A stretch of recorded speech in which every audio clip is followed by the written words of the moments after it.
It's time for Verbal Tap, the show that proves fighting is significantly easier from outside of the cage. It's science. John Travolta would be in favor of a sentence that, well, maybe not that clear, but he would certainly love the logic. I'm Kevin, your host. With me, of course, the man that was covering the Oscars, well, much more attentively than the aforementioned John Travolta. Dare I say, outside of Ellen, you might have cared the most about the Oscars last night. Raf Esparza. Raf, how are you doing this evening? I'm doing well, thank you. First time you've been compared Uh, to Ellen DeGeneres I today? don't know that I cared about it more than Ellen or no, because I think we both. It's too easy. I'm not going to take that joke. There's an easy lesbian joke that I'm just fucking not doing. But okay, Just so everyone's let's say clear, that. that's the joke I was making. Just so Yeah, I know. everyone, you And guys I dress the was just same, gonna. your humor's the same. You could replace her on her show, and I think people would not notice for 2 weeks. Oh yeah, I just fucking dance up and down a fucking set of stairs with a whole bunch of moms and just like, hey, you Oh, left your yeah. kids for 2 hours with the babysitter. Enjoy Ellen. Yay. People would be so cheery about it, too. They would. I would say, the people who are obviously the most excited about the Oscars are the nominees themselves. So I can't beat those people, and especially the winners. But I'm up there. I do enjoy watching it because I love the shared experience. There are so few shared experience things that happen. Like the Super Bowl is great. Oscars are always great. So big award show that you can always make fun of. And I think I've said this to you multiple times. The thing I hate the most is we are now in this era of first world problems where you have those people who go, "Oh, I hate it when my friends blow up my news feed." Shut the fuck up. That is the dumbest thing you can complain about as a Look human being. away. Just look away. You cannot be on your Facebook. You know what this is like? This is like when they tried to create that pill that helped the roof of your mouth when you ate too hot of food. It's like, just hold on. Like, just look away from the Facebook Yeah. thing. Like, what the fuck are you talking about? I'm with you. I hate when people do that. Like, it's not like you're sending invites to Candy Crush at an uncontrollable level. people. You're simply articulating funny posts, dare I say, including my favorite was your Bill Murray. When Bill Murray stands, you stand. It was just like, you're right. Bill Murray stands. You Bill Murray were is a right. fucking genius. And the hard part is that these shows do take themselves very seriously, and that's why it's so fun to make fun of them. And there's a lot of good stuff that they do that I think people forget about as they watch these shows because they're so used to. When you ask somebody, you're like, "Did you watch the Oscars?" Ah, no, I hate people when they like fucking self-congratulate each other because they fucking jerk off in their faces. Okay, sure. I guess I didn't meet any of those people, but that's because I also had to wake my girlfriend up to watch the Oscars. Right. It was like, it's on. There's, Or you get the people who go, "Wait, did you watch the ESPYs?" Yeah, way different. LeBron, am I right? right? Okay. There was that time they had Matt Leinart. Let me suggest something to you that I think the UFC and mixed martial arts should definitely take from the Oscars, specifically last night's broadcast. Please do. You should have live musical performance at a lot of these venues. Like, how cool Okay. would it be if like Fun came in the cage before the third or fourth fight and played like a little live?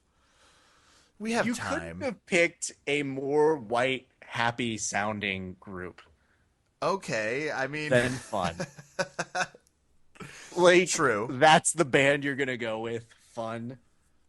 I'm saying it's a good band to start. Maybe if Okay. Adele Nazim is free next year, she could do some.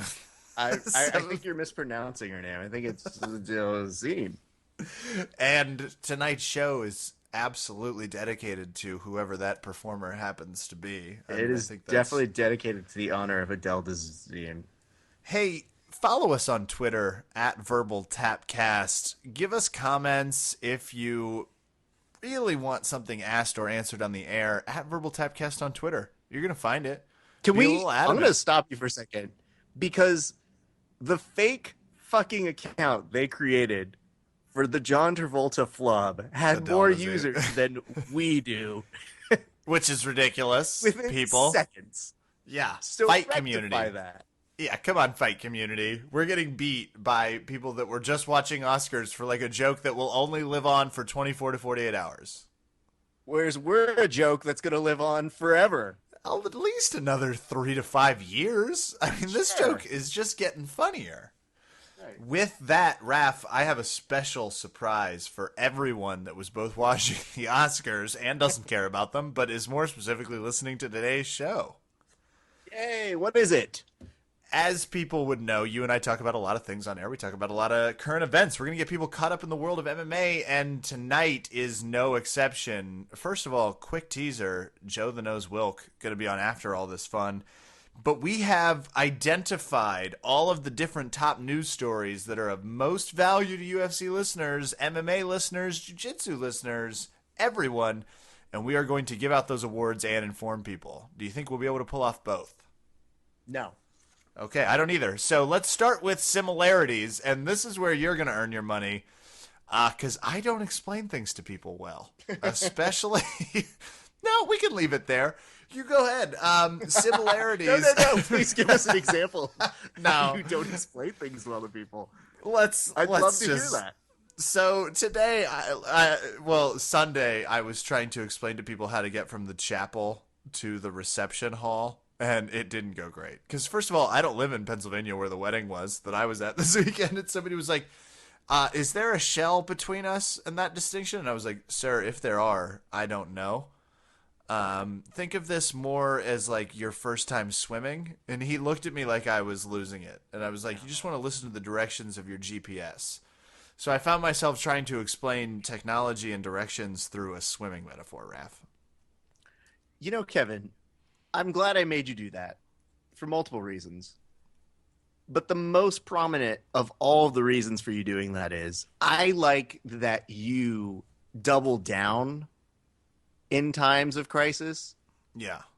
And you go, Yeah. oh, shit. Instead of saying, that's a terrible metaphor, I don't know why I'm even talking about it. You just live in it and go, I overcome it. Yeah. It's like, well, if you don't want to talk about swimming, sir, then I don't know how to get you there. So, if you want good to take luck. a backstroke to the nearest, oh, God, Shell station, then please butterfly your way. Woo, okay. So close. Side stroke out of this. You can Side do it, stroke Phillips. out of this. Focus yourself. So tonight we're going to compare the Oscars with big storylines in mixed martial arts. And it's fitting because of where UFC is going. Some of what we're going to talk about, I don't think people have seen.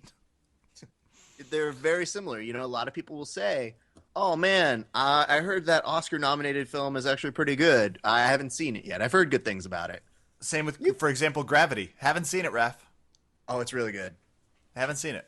Won a lot of Should see awards. Not familiar. Yep. And it's good. I would highly recommend it. And you know what? It's cheaper than what it would have taken for me to watch Fight Back. Because I can rent Gravity for $6.99, maybe even $5.99 on Amazon for HD. No way. Go Redbox on that bullshit. Redbox that? Okay, I'll just jump in my DeLorean and see if it'll take me back to the early 2000s where Redbox was Oh, a I'm thing. sorry. And then Oh, maybe okay. we'll You move. just want to waste your money. I see how you do life now. First up, best use of TRT. Raph, are you ready? Yes, I am. Who won?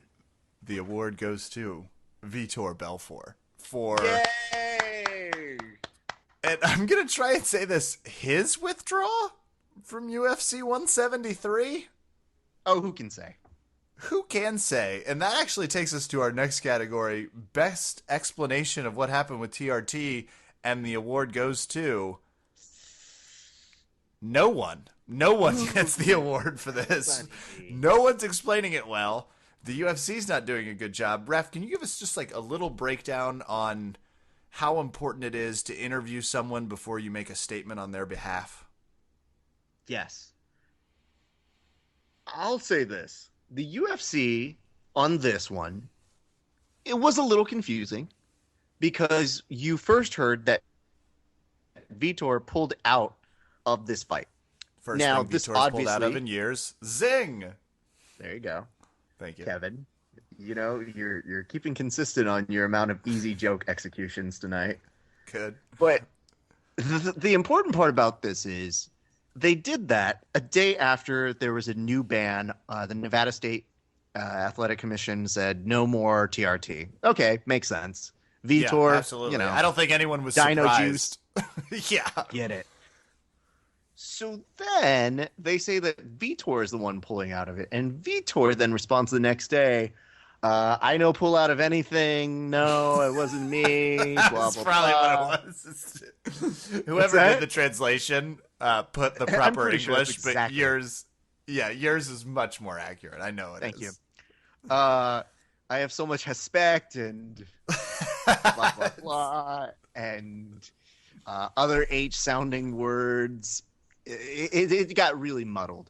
So there was just this weird timeline of the UFC and Vitor not having their shit straight.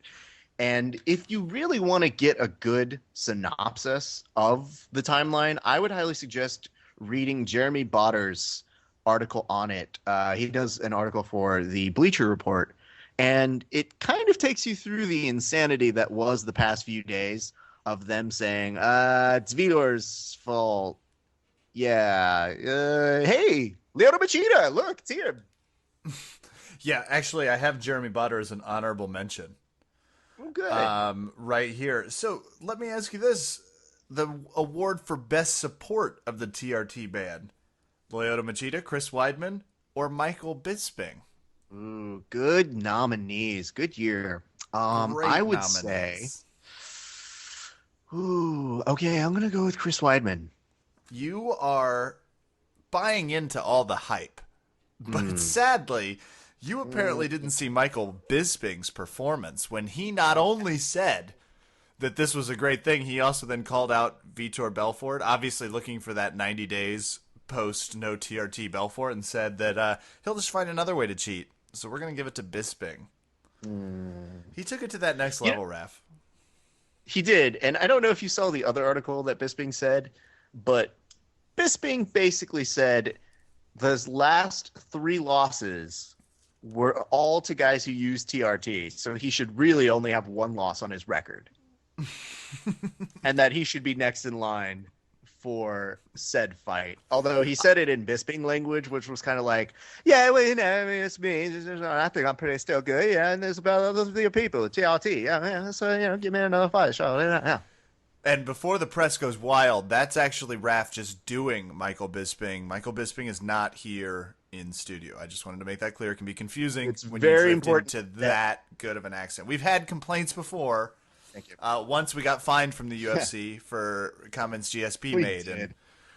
And that was an expensive, non-actual fine that we had I would like to pay. point out that in order to get through the insufferableness that is Michael Bisping congratulating himself, that impression was actually Michael Bisping on fast forward. Oh, okay, that's perfect. That's So- helpful. I like that you can not only you can like hit your TiVo button and Yeah. turn it into hyperlink.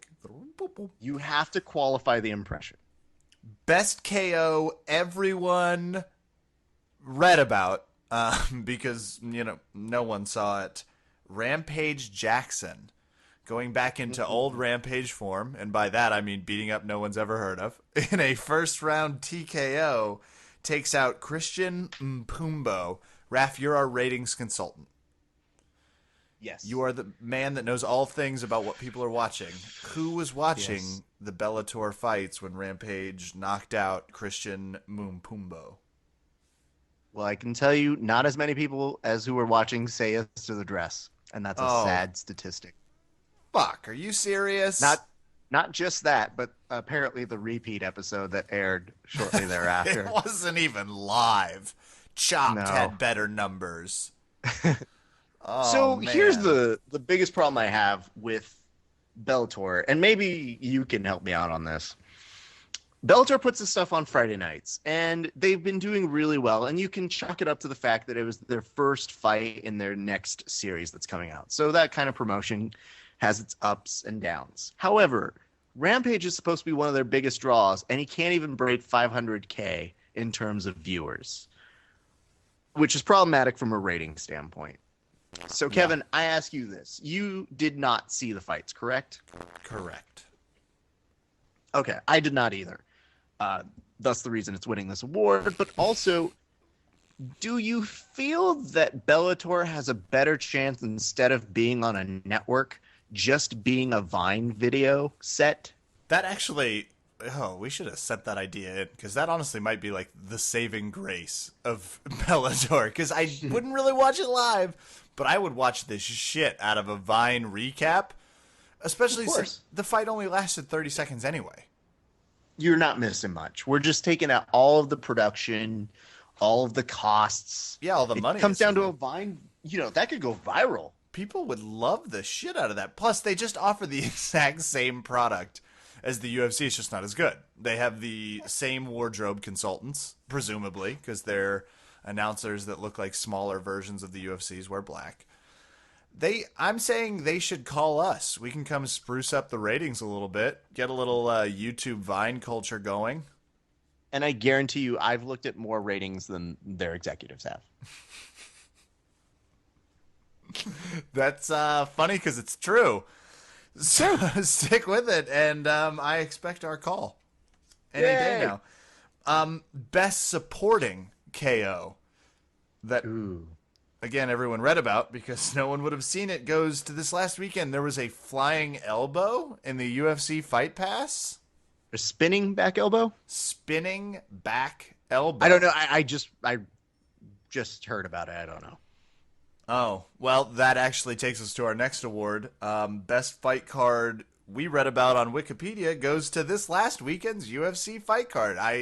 Hey, well deserved, I think. I'm smelling an early sweep for how good. It's the gravity of this year's MMA Oscars. Yes, especially since anyone with a name in it will not get recognition. Best non-shocking fight call-out, Raph, goes to Daniel Cormier for calling out John Jones on the I forget the name, the semi-interesting conversation podcast, I believe, Details. over at MMA Weekly. Yeah. The Robin Williams movies podcast, something about debate. I don't remember, but Daniel Cormier apparently, in a very subdued fashion, called out John Jones. Was there anything of note in that? No, I don't think so. Hasn't he been calling him out? Isn't that the whole point? He came down to 205. I thought the whole point is you just always call out the champion no matter what. Like, Yeah. even if I don't feel I'm technically as good as the champion, I'm pretty sure after I win one fight, I go, John Jones, where are you at? I wish he had gone the other way and picked another Starbucks barista to call out that was also a contender in his division. Been like, Patrick Cummins, you ain't seen shit. I'm gonna knock out. Hold on. He looks at his agent. He's like, "Do you have that name of the kid that works at Coffee Bean? You don't? Do we have anyone? No. Okay, well, I'll just call out John Jones then, I guess. It's like I wish he had called out another food service employee. I'm like, I'm gonna beat the shit out of him Jones, you look out. But before I get to you, too. that's Tony right. Sinelli? Am I saying that right? That can't be it. Sinelli's Tony not Sinelli of West Covina, California. I heard that you said you made me cry at a wrestling session. Well, I'm going to make you cry too. Fight sold. And I'll take a number 3 with everything. Okay, hold on. Now that we're thinking about this, that's making me want to pitch out a DC show, which is, Daniel Cormier. Yeah. It's like, what if he's undercover boss, but except the premise is that's who he fights? That's a show I would watch the shit out of. Mm-hmm. He just goes in to find out who he's going to fight at different barista places around the world. It's Restaurant Undercover meets that bully show. It's great. And I love the idea that somebody's just going to him and going, "You're Daniel Cormier, aren't you? Shh, don't ruin my cover. Shut the fuck up. Or I'm going to fight you on January 26th inside of the Octagon." And just hands him a note that says, "I make more money than you. Fuck yourself." That's all. Daniel Cormier is listening to this right now. I know he is. And he's thinking, "Oh my God, these guys are geniuses. I don't have to fight John Jones and I'm a wealthy person. This is fantastic." best saddest departure from the UFC, Raph. Nate, Is it GSP? no, no, Oh. Nate Diaz. That's Oh, why yeah, is that it is sad. GSP? Because of GSP's possible Well, OCD illness. Do you think he yeah, just looked up something that sounded like GSP? oh, probably.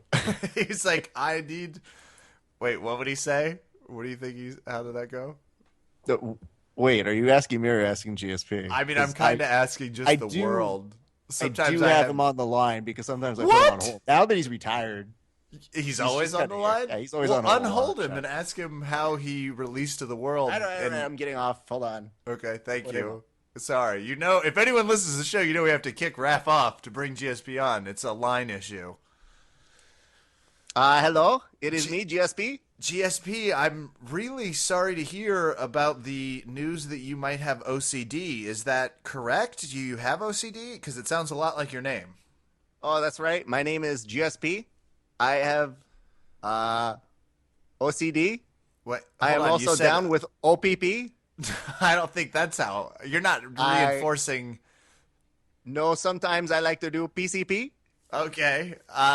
Did you just look up things that sounded like your name and you've been saying them routinely? No, my favorite band is PCD, which is short for Pussycat Dolls, in case you did not know that.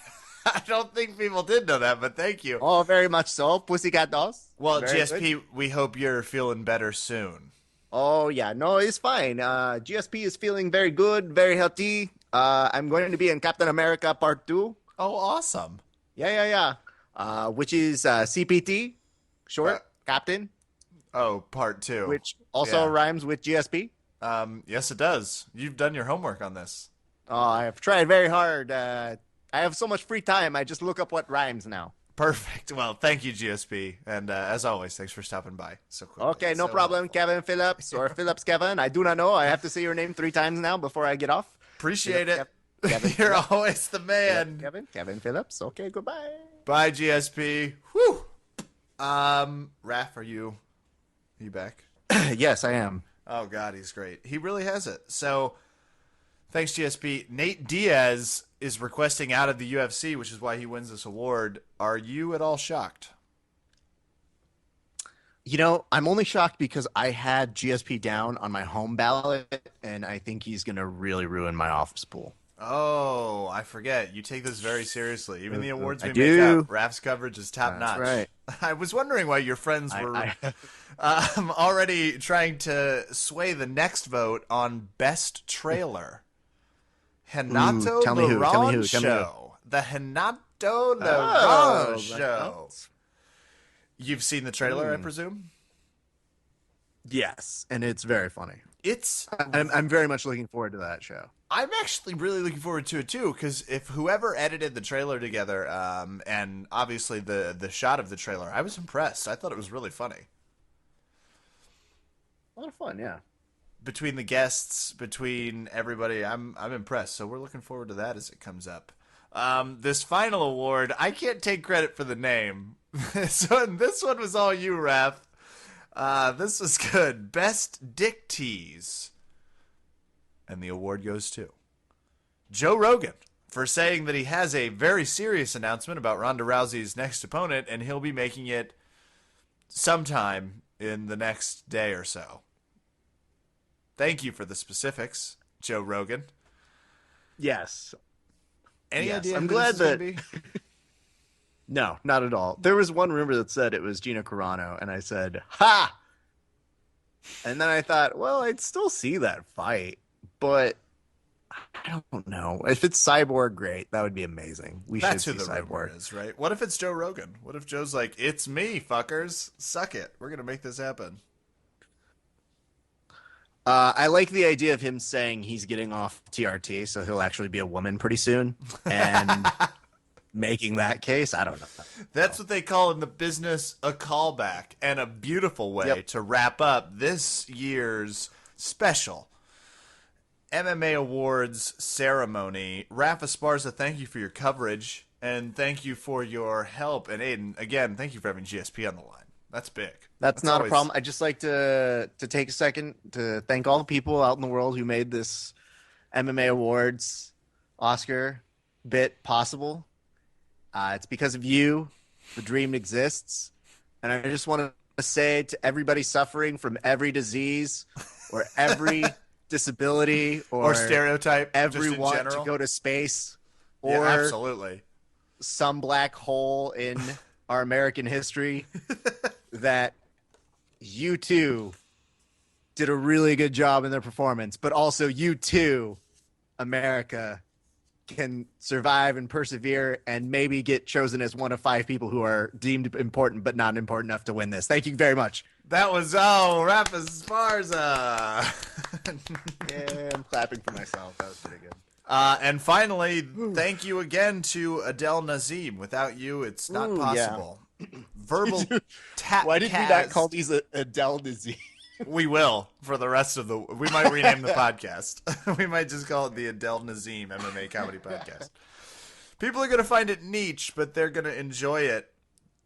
Find us on Twitter at VerbalTapcast, please. Send us more things you'd like to hear. If you have any nominees, let us know what they are. We would love to hear your version of the MMA awards, especially if you can add some Oscar passion to it. We cannot be the only MMA movie nerds in the world. We just might be the only two doing it on podcast for 40 minutes at a time.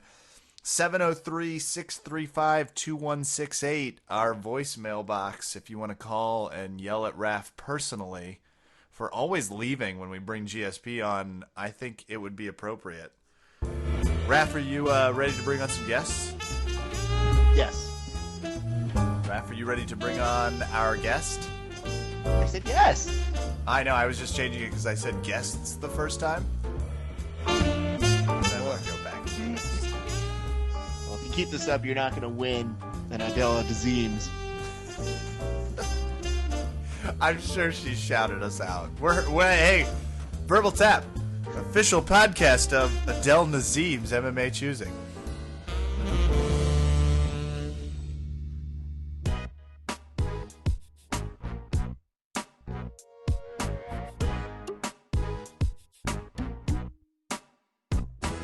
Verbal Tap fans, we have by popular demand back fighting Saturday, March 15th over at VFC 42. You can find tickets at cagetix.com.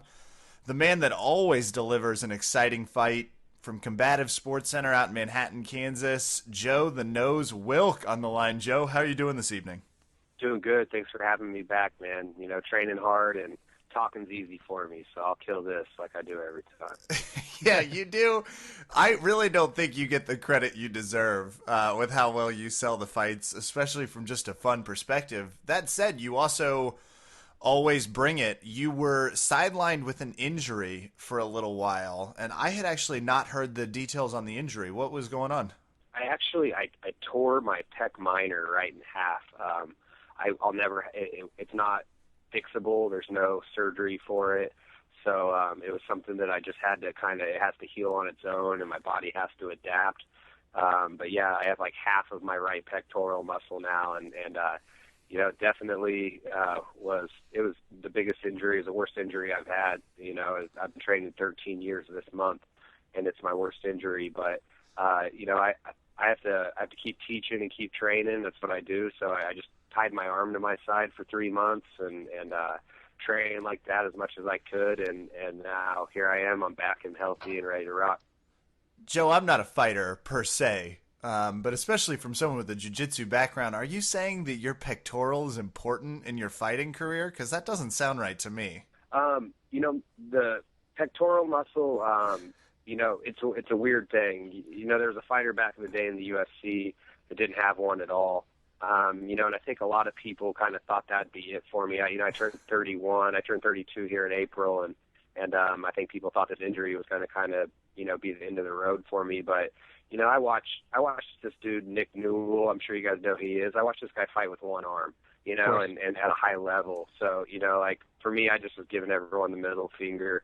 I'm not trying to hear that. I'm not done fighting. And you know, I feel like I progressed during my injury. I studied a lot, you know, and trained a lot of technique. And then I also was training with one arm, you know, for several months. And so, you know, I got my butt kicked a lot by a lot of good guys, and, you know, got a lot better at defense and just tried to stay in shape that way. when I got back and got healthy, I wasn't, just like a fat turd that had been drinking for 3 months straight. And then I was able to jump right back into camp and get ready for a fight. Because that was the hardest part, I would assume, for someone as competitive as your camp is, to see someone like you get your arm taken away. Does that open up the door for the people at your camp who go, all right, now I think I can pull off time X to give or Y or Wilk some Z? payback? Yeah. Yeah, without a doubt. I actually challenged everybody. I challenged every purple belt in the gym. I told them, I'm gonna tap all of you with one arm before this injury heals, and whether you like it or not, you guys can take it easy on me, but I'm coming after everyone, and my goal is to tap every purple belt in the gym before this thing gets better. And so that made it competitive, and it's hard to, as you guys can imagine, I'm sure it's hard to tap a purple belt anyway at that high of a level, unless they make a big mistake. Sometimes, it's hard to catch them, and with only one arm, it's much more difficult. So it kind of upped the intensity of it, and I did make that happen. You can make sure everybody knows that all my purple belts got tapped with one arm, and then the thing was, though, man, is that they sure came after me too. So Yeah. I took the worst end of it, but at the end of the day, once I had two arms back, I felt like I had gotten much better during that time period. I always use the analogy of like taking ankle weights off, and you feel like you can jump up in the air so high.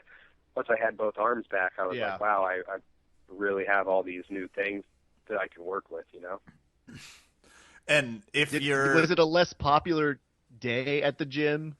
Was like everybody just cleared out of there once they saw you with two hands? They're like, yep, I'm not coming to train tonight. Thanks, though. I'm just gonna take tonight off. Aggieville's looking great tonight.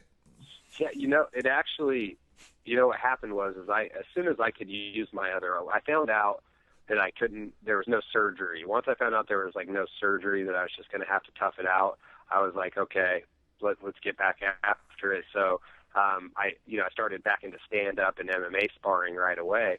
Well, you take 3 months off from anything and stuff gets rusty, but 3 months off from, boxing, kickboxing, and like MMA is pretty drastic. And so everybody definitely got their payback once I came back. I was definitely taking some good shots and getting beat up on by my guys, but that's the name of the game, man. The ultimate compliment, I think, is getting your ass up by your students. It just means you're doing something right.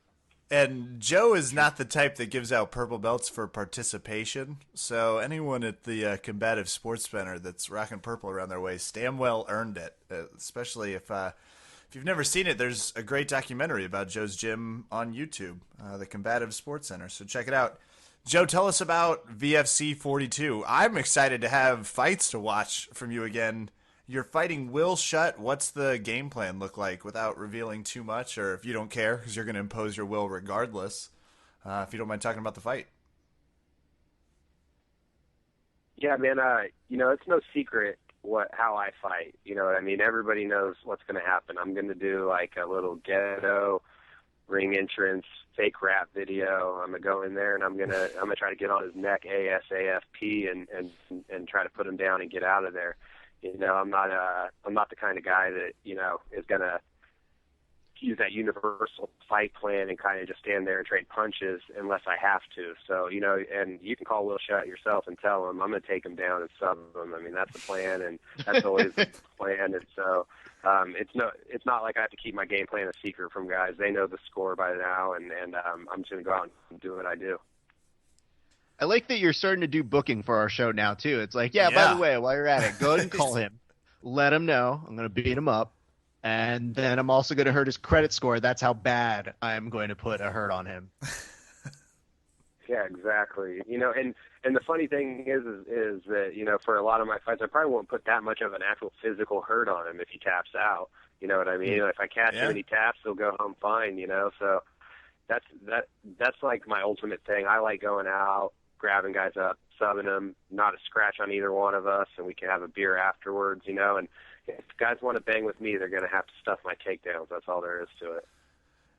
Yeah, that's although I got to say, typically in your fights, people leave with a lot of scratches, a lot of bloodiness, and the fights are always high octane because Joe's not joking. He is going to push the action. He's going to put you against the cage, and you're going to have to make a pretty quick decision. So we will look forward to asking Will Shutt how his neck feels on March 16th. I have a feeling it's going to be longer. All the time, the only prediction I really ever make is, I tell everyone there will be an ass whipping that night. Now, whether I'm giving it or taking it is the big question. You know what I mean? But when I go and fight, I'm either whipping the guy's ass or I'm going to try so hard to whip his ass that I'll eventually get tired or make a mistake, and then he'll whip my ass. But I'm not going to go play it safe and hope to just edge a guy out and win decisions. I watch that on TV almost every weekend on, guys get to these high-level fights, and they just play it so safe. And that'll never be me, and that'll never be my guys. That's not how we do it. We go out to finish. As soon as the bell rings, I feel like it's a stopwatch. How quick can I get him? You know what I mean? And that's, I fight with that sense of urgency like that. And a lot of people, think that's an undisciplined way to fight. But in my mind, I'm not playing volleyball. I'm in a fight, so I'm going to go out there and get after it.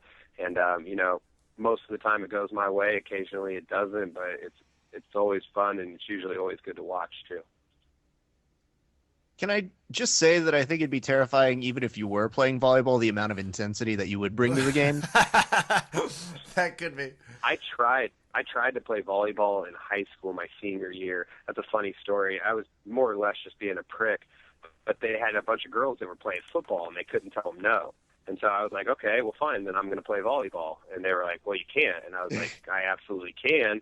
You can't, not let me just because of my sex. We made this apparent already, so I'm playing volleyball. And they were saying, well, all the other teams will forfeit. If you're playing on our team, we won't get to play a season. And, I was never really had intentions of playing. I was just basically trying to cause a problem because that's the kind of kid I was. And the coach finally came to me and said, I'll tell you what, if you're going to play, not only are we wearing tights, but we're going to wear bikini tights and like rash guard top. And I was just sitting there, and I was like, you son of a bitch, you got me. You know damn well I'm not going to go out there in the bikini cuts, man. Not the Ken Shamrock. I'll rock Valley Tudos, but you're not getting me in the Ken Shamrock bikini pants. First of all, I'm just saying if every team forfeits, that's an easy state champ.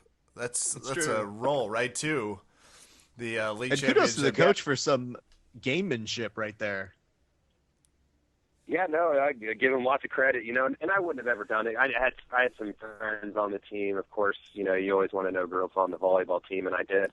And they, we had girls that were getting looked at by colleges and stuff, and so they were like, if we don't get to play the whole season, how are they going to watch us for colleges? And like I said, I was more or less just kind of, I was basically causing a problem because that's what I used to do, and well, I guess more or less is still what I do. I was going to say you get, yeah, people really love that about you, especially in the cage.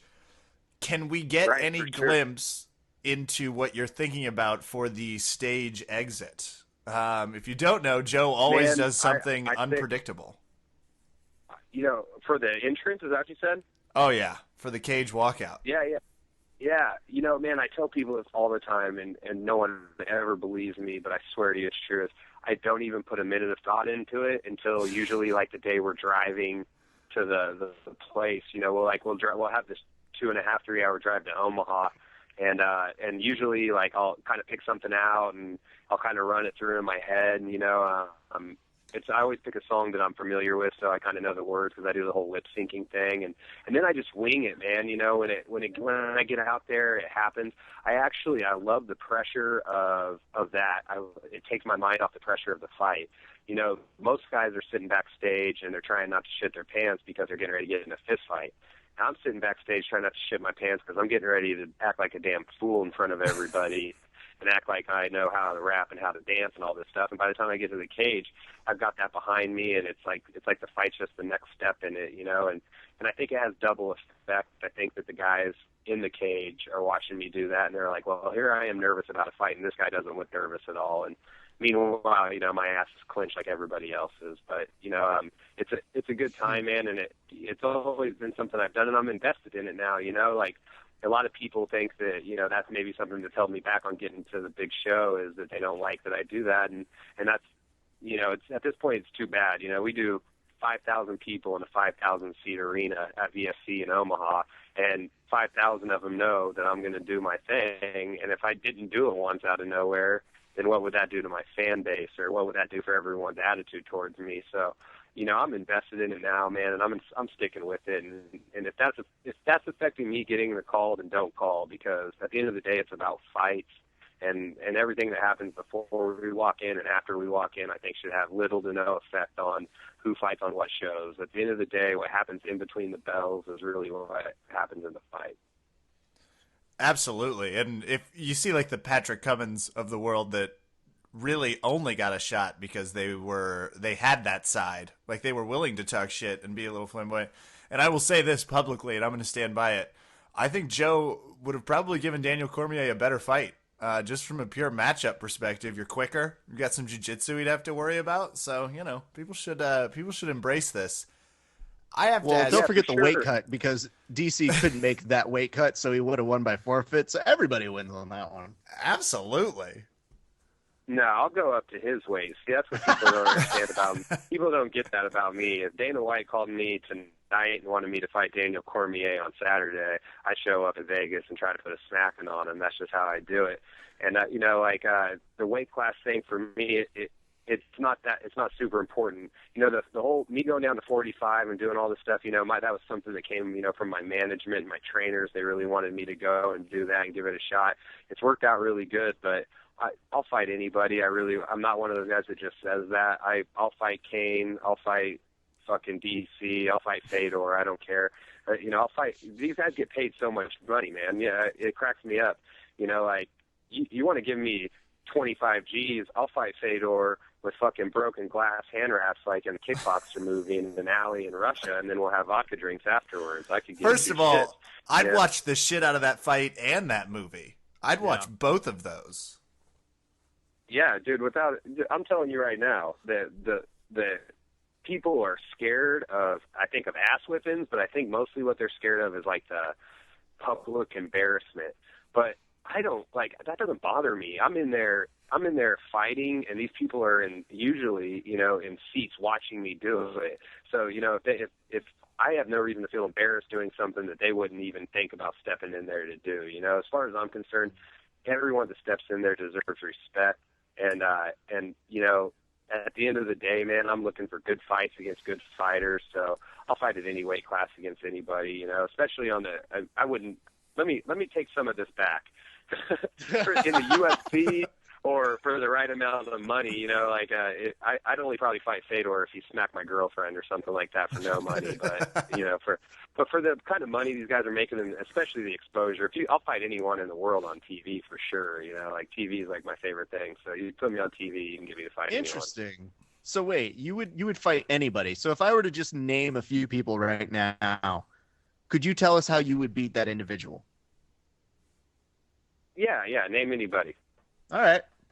We'll start easy. We're gonna work our way to the harder ones. Let's say you're in a fight with John Travolta. How do you beat John Travolta? Smack his little faggy masseuse who was giving him HJs in the massage table, and then he'd be like so upset that his boyfriend got beat up he couldn't emotionally handle the fight. Then I'd beat him to a pulp and thank him for making Broken Arrow, because that's one of the greatest action flicks of the 90s. Question: That's a Broken great Arrow ending. Is better than Face Off? Oh. Yeah, for sure. And I think they were both John Woo. Dude, anything with Nicolas Cage, I'm taking Christian Slater over Nicolas Cage almost every time. I mean, you could do what you need to. I mean, you have a misinformed opinion here, but we're gonna go to our next match. Let's say it's you versus Jean-Claude Van Damme. Jean-Claude Van Damme. That'd be a great fight. We all grew up watching that. You know what I mean? I think he's definitely over the hill. The only chance Jean-Claude Van Damme has against me is if he shows up with that mullet from Hard Target. He's got that sweet curl mullet, that little fake Frenchy Cajun accent. I might be a little intimidated, but anything else like Time Cop Van Damme, I'm smacking him in the mouth without a doubt. Damn, although that is prime split JCVD, so he would be very, very agile. Just keep that in mind. Next fighter. Let's say this. Let's say you're in a fight with the Ultimate Warrior. How do you beat the Ultimate Warrior? Oh my God, that guy was like the worst worker of all time. I was actually, when I run on my treadmill, I put a TV up in front of my treadmill and I watch old pro wrestling DVDs, like to take my mind off the fact that I hate running. So most guys probably watch fights, and I'm studying like how to work crowds and how to like do everything like that, and I'm watching WrestleMania when I think it was WrestleMania when Ultimate Warrior came out and beat Honky Tonk Man in like 20 seconds for the Intercontinental title. He he couldn't even pull that off. He was such a terrible worker. That guy's all show and no go, man. I'd smack that guy and chuck him out with one of his armbands or something. I would tell you this right now. If you really need to make it through your workout, you need to always revisit Ultimate Warrior versus Macho Man, where Macho Man goes for 5 elbow drops, and none of them have any effect on the unsellable Ultimate Warrior. Oh yeah, no, he did, man. He's notorious for that. The thing that sucks, I was drinking the Kool-Aid when I was a kid. I wish I could say, oh yeah, I didn't like Warrior, but I was like everybody else. I loved Warrior. Warrior was the man. And you look back, it makes me mad because it's similar. Pro wrestling industry and the mixed martial arts industry are so close that people have no idea. I mean, it is ridiculous how much the two businesses have in common. And that's one of those classic scenarios where politics and the guy's look and stuff is what got him all the way there. And meanwhile, you got these great workers backstage, scraping together money to buy a pizza, and Ultimate Warrior's in a limo because he's got big old veiny muscles and face paint. It's pretty ridiculous, but it is also typical of our sport. I watch the UFC all the time. Dude, next time you're watching the UFC and you see somebody with a record that you're just like, wow, I'm surprised he's in the UFC, 6-2. Just look in that guy's corner and see who's coaching him, because it's one of the other UFC fighters or one of the famous coaches that coaches guys in the UFC. It's just so political that these guys can, sometimes it's who you know and not what you know. So unfortunately, that's the case in a lot of things, and pro wrestling and MMA are definitely two of them. Without question. That's why so many decisions are up, too. It's so true. Now, when you're talking about people who fight on TV, what if I were to ask you, how would you beat Dave the Caveman Rickles? Oh, God, that's the easiest question ever. I tackle him. I'm not kickboxing. I get my ass. Listen, I'll tell you this much right now. Me and Caveman, and we got Jake the Librarian, Lindsay here, too. People should come to our gym and pay just to watch us spar, because those are some of the best fights ever, you know what I mean? And I've always said this about David. Of course, we get this question a lot, and Dave and I are as close as it gets, so I have no problem saying this. Do I think I could beat David in a fight? Yeah. If it went perfect and I could get my takedowns and I could keep him down, I could win a fight. Could David horribly finish me and separate my jaw from my face at any point during that fight? Absolutely, for sure, without a doubt. So I always tell people, hey, I think I could decision David, but David could definitely probably knock my head off. Plus, he's bigger than me. Come on now. He is. I take back what I said about weight classes. It doesn't count with David. That's like, you David and I, we'll stick to eating competitions and 40-ounce drinking races, and that's our thing. We compete hard all the time when it comes to trying to out-eat and out-drink each other. That's true. We get the occasional Crab Rangoon update from him where he tends to assert his dominance, but does admit that in a competitive eating contest, it's anybody's game between the two of you.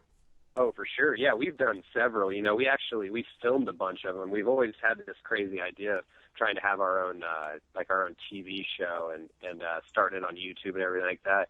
We have so much going on. It's hard for us to get around to it, but we have a bunch of footage actually of, we did like it's a 12-pack of beer and a 12-pack of tacos from Taco Bell, and it's just a race to who can finish it the fastest. And they all end the same way. We both do terrible and then throw up all over the place. But I think, intense vomiting. We try to. Yeah. Yeah, we tried they have a 10-pound, or they did have a 10-pound pizza challenge here in Manhattan one time, and we thought it'd be a good idea. We didn't have fights coming up, obviously, and we thought, hey, if we get a good little buzz going here, I can eat a ton when I've got a buzz going. So we went and drank, 4, 5, 6 beers, and then we go there, and everyone's telling us we don't have a chance to do it, and so we told everyone, well, hey, pour 2 double shots of the worst well whiskey you have, and if we can't finish this, we'll both do those shots with a belly full of pizza. That was a stupid idea because we ate about probably 7 pounds of pizza and had stomachs full of beer already, and then took giant double shots of Old Crow, and we didn't make it out the door. We both threw up all over the place. I do like that you upped the ante for no real reason, that people weren't necessarily demanding you do it. You were like, no, screw it. Add old whiskey to this and make sure it's just warm enough that it hurts. Man, that kind of sums up David and I in a nutshell. We're kind of always upping the ante for no damn reason other than just trying to be awesome, you know? That's hey, the moderation's for pussies. I'm on your side. Right. That's exactly how I feel. The only thing I want in moderation are sexually transmitted diseases. Everything else, just bring them on as much as possible. Now, Joe, you are so nice about speaking well about it. And we know that you can talk shit about Dave because you guys have that bond. But I have one last opponent for you. Okay? Bring it on. All right. How would you take out Kevin Phillips? The same way I always used to. I'd just handle him, you know. I'd hold him down and tickle his feet until he tapped out, probably, something like that. I don't remember the tickling. I do remember knowing how that guillotine felt at a very early stage in combatives. That's what you do. See, that's how it works. I just mind fuck all you guys at the beginning, and then you guys all think I'm so tough that you're never in the fight later on, you know. I act tough and act crazy, and then you guys all buy into it. But dude, speaking of that, Kevin, actually, I got K-State classes running again right now. We're doing it right now.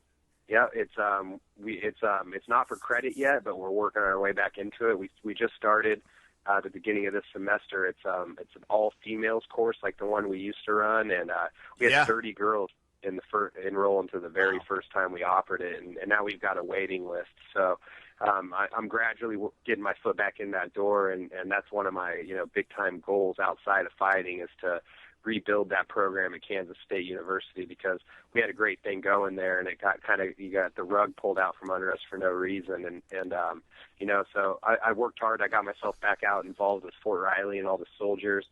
That's going great, and now we got K-State things up and running again. The gym's going awesome, so we've just got an army of guys out here, and things are going really good. But yeah, I thought I get a lot of, not just you, but all the time I'm hearing from people that went through that class, and I'll randomly get Facebook messages or phone calls and people telling me, this happened and I never would have been able to handle it, but I'd been through that class, and it's usually not a story about a fight or anything. It's usually about a story about life. How, that you basically, your penis and testicles increase, 3 times in size just from learning an armbar somehow. You walk around with that confidence, and everybody in the room can see it all over your face. I always use the term that they can smell my dick through my pants. And so, when I walk into a room and people are like, oh, I think there's going to be problems in this room, I walk into that room and there's never a problem, because they know ahead of time without me saying a word that I'm just not someone to be messed with. And that's the ultimate thing about jiu-jitsu. It's not just about defending yourself physically. It's about having the confidence to enter yourself into those things, knowing that outside of your comfort zone, you've got what it takes to whip it out if you need to. You know what I mean? Absolutely. And there were 2 girls in the class I took. I think, the second time you guys offered it at K-State, and at that point you knew you guys had something, and of course it had quadrupled in size by the next semester.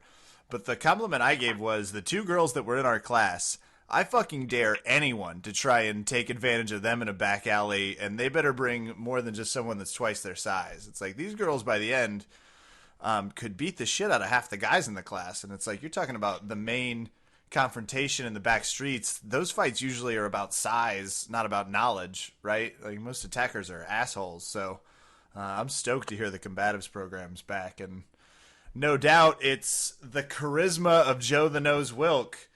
Joe, you're fighting VFC 42, March 15th, cagetix.com. That's cagetix.com. If anyone's out in Manhattan, you have got to go see this man. He, the way he is right here on air is the way he is in class. Great teacher, fantastic instructor. Like I said, very important in getting me started in the sport with combatives that led to jiu-jitsu, which just led to eventually talking to Raf here all the time. Joe, we really appreciate you coming on. People can still find you on Twitter and Facebook, right? Joe the Nose Wilk. Yep, it's Joe Knows MMA on Twitter, and then just Joe Wilk on Facebook. And I'm not hard to find anytime, you know what I mean? So, and I tell you guys this all the time. Any time. I'll do this every night if you guys want to. This is one of my favorite parts of this whole sport. You know, I may not be the best fighter in the world right now, but I swear to you, I'm the best interview in mixed martial arts. That's the goddamn truth, man. I was going to say, he backs it up. Joe, we're stoked. And please, everyone listening, go out and Google Joe the Nose Wilk. Watch one of his fights. His fights all the way back to when you started in the like the kind of rings that people just set up in bars, all the way to having the cameras on you at VFC. You can see the fight quality doesn't change. So we appreciate you stopping by and talking to the podcast.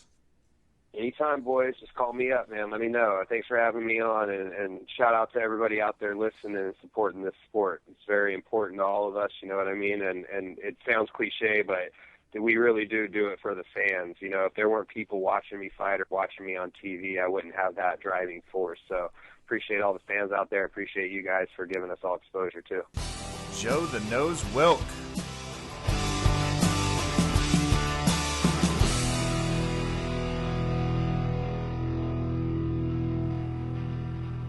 Raph, dynamite work with the people you chose to present Joe to fight with. I always like it when you pull my name into it. Why is that, reality? Because it's possible that I could be rolling with Joe sometime in the near future when I return to Manhattan, Kansas, and he's going to remember this little factoid and just beat the shit out of me in whatever way he's predicted. So I mean, I want to that doesn't sound like it's far off from what's already happened. It's not. He kind of makes it sound funny too. Like, he was intimidating, like just really quiet at first, but not in a quiet way. Just he chose his moments. Mm-hmm. And he would always arrive like just eating McDonald's, clearly hungover from the night before, but then just get right into it. It was like, Jesus. But do you also feel maybe now that you've had some time to get a little bit better, not a lot, but you've gotten a little bit better, maybe we're lowering his bar of expectation of what to expect from you. That's what we need to do. I don't think it's going to help. Because typically, in Jiu-Jitsu 1, he's going to probably see what rank I am pretty quickly and still have an idea. Kevin, we've learned that doesn't matter. So that's get true. That out of your head. But I don't feel confident. I'm not Kev, brimming with confidence. Here's what we have to do. Because I know that when we're talking about mind games, you have to have one to be able to actually play them. So I'm helping you out here. I love where this is going. He is a master mental chess player, so he's already checkmated you just without doing anything. So what I'm doing is I'm now giving you that mental game you can play back at him. I appreciate that. What do you suggest I do? Are you suggesting I talk smack? Oh, completely. But the thing is, I feel like you're suggesting I do it, and you're not volunteering to do it yourself, which I think is interesting. I don't think you remember our last interview. I got a promo cut at the expense of myself via Joe the Nose Wilk. So what I'm saying to you here is maybe it is your turn to take some of the slack, but you can beat him at the war of words if you have the right coach. I've actually been thinking about this, and I have an idea for a move, Raph. Okay. So like a triangle with no shoulder in. So I'm going to need like a hand across to grab the shin. And then while I'm submitting him, I squeeze his nose. So it's like a Joe the Nose submission specific. What do you think about that? How do you feel? It's pretty assumptive. Yeah. Well, that's the point. Like, I'm not... Yes, it's assumptive. Mm-hmm. However, why not beat him in his own game? So you want me to try and guillotine him? Oh, no. I would never. Okay, I was like, I think let's draw the line of insanity somewhere, and I don't think that's going to happen. Who has been on the receiving end of one of your guillotine attempts, let's not. No. But let's say this. What would he least expect from you? Let's start there. For me to come screaming like a banshee and try and like flying armbar him. Which is pretty good. Yeah. But do you think he would expect you to, instead of just pulling guard, just be like, have my side control? No, I don't think he would be expecting that. Exactly. All right. Because Number typically one. black belts don't expect people to just hand them their side control. Normally. Exactly. It's And dangerous. now we're getting to the like, what the fuck's wrong with Kevin's stage? And you're Yeah. in his head. Ooh. Okay. So So hold on. Let me Okay. go from here. Because this is also a very dangerous thing and I wouldn't recommend doing it. But for you, let's definitely have you do it. Let's say the one thing he's not going to expect from you is what if you were to implement your good friend Travis Connolly oh, and his proficiency of using a figure four leg lock, which A, Joe wouldn't expect, and Yeah. B, once he's in it, would have to go into pro wrestling rules and would essentially be defeated. Now, here's why I love this, too, because if Okay, go for you're it. thinking about this purely from logistics, I'm probably going to have to fly in to MCI in Kansas City anyway, which Sure. is very close to Travis Conley's gym. He's Yes. going to have to teach me how to do that at KCBJJ first, the figure four. I don't know that move. Okay, it's very simple. And perhaps Travis is the right person to show me how to try and perform that on a high-level black belt. I'm not 1,000% sure that will be reflective of Travis's teaching if I'm able to get it done. But I love this. I think this is a Yeah. great idea. I learn a pro wrestling move. He's not expecting it. And I come at him, and then, the ultimate goal is to obviously have him tapping via what was it again? A figure four leg lock? It is a figure four leg lock, as made most famous by Ric Flair. And can I say, Go ahead. if you really are doing it, and not the giving him side control, because that's just stupid. I wanted to see if you would actually do that. No, I was pretty out of the plan on that. I was like, I don't like this at all. It's like, would he really not be expecting me to give him my back? That would shock him, wouldn't it? I figured that'd take the joke too far. But think about this. If you are playing in someone's open guard, let's say they're going to Eva. Okay. Let's say if they're doing that, they've essentially set up the figure four leg lock. Yeah. So all you have to do is get Travis to teach you. I'll give you my variation, but I feel Travis, as an actual trainee in the arts of pro wrestling, would be able to help you out with that. So I think there's a way to do it. This is great. Joe's never going to expect this. And then there's going to be this great video of him beating the shit out of me online. Sure. So look forward to it. Coming, great interview with Joe, as always. And thank you for your real tremendous coaching help here, Raf. I think you've left me with some good ideas. I'm going to not only make sure that you win the war of words, which is a hefty task, but then I'm going to make sure that you at least, you put up, you beat the Vegas odds. Let's put it that way. Yeah, so 3 minutes. What do you think the over-under is? 2.5? I had you at a minute. Perfect. Joe the Nose Wilk, thanks again. This will start our shout-outs as we remind you to go to CageTix.com, see him at the Ralston Arena. He's never, ever anything less than an amazing fight. VFC 42, Saturday, March 15th. Check it out, and if you're in Manhattan, Combative Sports Center out there, or, get accepted to K-State. I'm proof it's not very hard. And enroll in the combatives program, especially if you're currently a lady and just in the future, leaving your options open. Nothing but time. Ready for shout-outs? Raf, are you ready for the shoutest of the outs? Yeah, let's do it. The shout-outs. I'll start. BJJ United out there in Pennsylvania, just a little to the west of Philadelphia. They were super nice. I was supposed to go train there on Saturday. I ended up getting very ill Saturday morning due to alcohol poisoning, is what I believe the technical term is. I was also just tired because I hadn't quite slept enough since our Thursday competition class over at BJJ and MMA Academy, which has started back up. Can't get the segues, Raf. BJJ and MMA Academy out there in Chantilly, where Andrew's teaching some of the best basics of jiu-jitsu fundamentals programs for new beginners. Come by the gym if you're never trained, if you've always trained. Plenty of time, plenty of space, plenty of great instructors. Tons of fun. No Concept Jiu-Jitsu out in Maryland. And, of course, use BJJ Finder, as I did, to find BJJ United. BJJ Finder, the world's premier jiu-jitsu school locator, run by Andrew. It's great. You plug in your zip code. You find schools near you. It's that simple. Encourage people to apply if they are not near you and registered. So that way Raf and I can, find the schools that are great. That's all we're ever asking for. And, of course, to Combative Sports Center out there in Manhattan. doing great things. That's going to do it for me, Raph. All right. I'll start off with Valley Martial Arts Center. Ha! Mac. Always good training out there. We've got so many awesome people who are just hitting the mats. It's unbelievable. And now some of the guys are getting so amazingly good that it's getting harder to try and pull off some of your normal tricks, which is always a good thing. But in particular, I want to thank Eric Opel, who's one of my buddies who made it out to come train with us at Valley Martial Arts Center. Eric's he's a beast. He's awesome. And getting to train with him after a little while was amazing. So to those folks, also to our friend Nick Griardis, God, man, I'm stoked. He's apparently going to come train with us a little bit, is what I'm hearing. Jealous. That's awesome. So I'm excited to see that happen. But he's also doing a seminar out in Whittier at Gracie Barra, and I would highly suggest on March 8th, it's going to be at 12 p.m. If you guys haven't made plans to go do that, I would highly suggest it.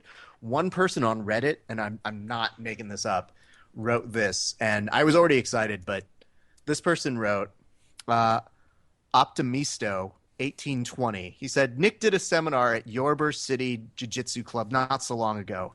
That marked an upswing in my game. I came away that afternoon with a couple of concepts that resonated in my mind until I got them, and it opened up pathways in movement. Attend if you can. So I was already pretty excited, and then I think this put me over the top. That's badass. I'm super That's jealous. a great review. Yeah, that is. Tell Nick if I were in the area and had the day free, I still wouldn't go. No, I'm kidding. I would definitely. What a fucking dick. I like that. That's one of your qualifiers. If I had the day free and if my gas tank were full and plenty of money for gas, I pretty still wouldn't good drive 5 minutes. babysitter because my dogs, getting out there, it's a lot of work. I would think about it. I would maybe attend. No, I would absolutely. I'm just trying to start I need a jiu-jitsu nemesis. I just don't feel like Nick's it. I don't know. No, he's not it. He's way too. Yeah, he's out of my league. From a nemesis perspective, we're not there yet. No. Speaking of nemesis, my BJJ podcast nemesis, Paul Moran, we have a video that we just put up this week, so I would highly encourage you guys to go see it and see what a dick he is to me as a human being. It's a good interview. It's all right. Yeah. I mean, mostly I'm good in it. At least know that. I like that you steal equipment at the end. That's when I beam with pride. It's like, there's my podcast. You go, that's the partner doing what he does. I also want to shout out Pam Moyer. So Pam is putting together the women's open mat that's happening in a few weeks over at Martial Arts Center, Valley Martial Arts Center. That is going to be on April 6th. It's the SoCal Women's Open Mat. So it's grappling women from all over SoCal. They meet once a month, and there's going to be a whole bunch of stuff happening at this. There's going to be some judo happening. They're also going to be giving away raffle prizes. So there's going to be something as simple as, free classes, gift certificates, all that stuff. If you want to donate, please get in contact with us over here, and we'll forward you over to Pam. You can get in contact with us at Verbal Tapcast on Twitter. At Verbal Tapcast or verbaltapcast@gmail.com. That's right. So get in contact with us one of those two ways. And if you're looking to be a good human being and you have some gis that you just want to give away, like you just don't use them, we all have those gis. You can give the gift of a gi to www.jamminbjj.org. They're going to be doing a gi giveaway that they want to give to people who need those. So they're collecting them. If you guys want to go ahead and donate, get in contact with us, let us know that. We're more than happy to help you guys out. But that's going to be part of that women's open mat on April 6, 2014. Make sure to do that. We also want to say a nice shout out to Andre Galvo. Andre was so amazing in his interview that we did at 5 Grappling, and just a thrill to talk to him. And he retweeted us and favorited our interview and actually put on his Twitter, like, hey guys, go check this interview out, which we always take as a nice sign that he enjoyed the interview as much as we did. So I actually watched the interview and loved it. So props to you both. Fun interview. So thanks, Andre. Thank you. That was great. Yes, very much so. We also want to shout out, and finally, I guess on the main shout outs, Joe the Nose Wilk. Always. Joe is such a great interview, and I'm going to let you know a little secret right now, Joe, if you're still listening. Kevin is going to be trying to get you with the figure 4 leg lock. I would highly recommend that you don't fall for it, and he's going to do it when he's in De La Riva Guard. So just know that going in. I'm sure he's worried. I'm sure he was nervous. Thank God he's still listening. I'm positive he was most fearful of that happening. I'd rather challenge him to a pizza eating contest, it sounds like. No, you would lose. You got alcohol poisoning. You're bitching about that. It was the vanilla bean creme brulee and, all the wine I probably had that did it. Yeah, absolutely. Is that going to do it for you at the shout outs? You're good? I'm just going to do one more, which is, hey guys, tell me where to train. I'm open to going to different places, all within the greater Los Angeles area. So if there's a place that you want me to come train at, let me know. Throw that at me at Verbal Tapcast on the Twitter. Woo. And you get to beat me up. It's fun. Hey, I was also on The Trivial Show, which you can find on iTunes, talking about this podcast. So if you're into really no specific genre, but movies and just trivial knowledge, check out The Trivial Show on iTunes or thetrivialshow.com. You can find it. I complimented you, which means I was probably also alcohol poisoned during the show. That's going to do it for us here at Verbal Tap. Please don't forget, at Verbal Tapcast on Twitter, verbaltapcast@gmail.com. If for anything you want to hear on the show, buzz us. Tweet us, whatever.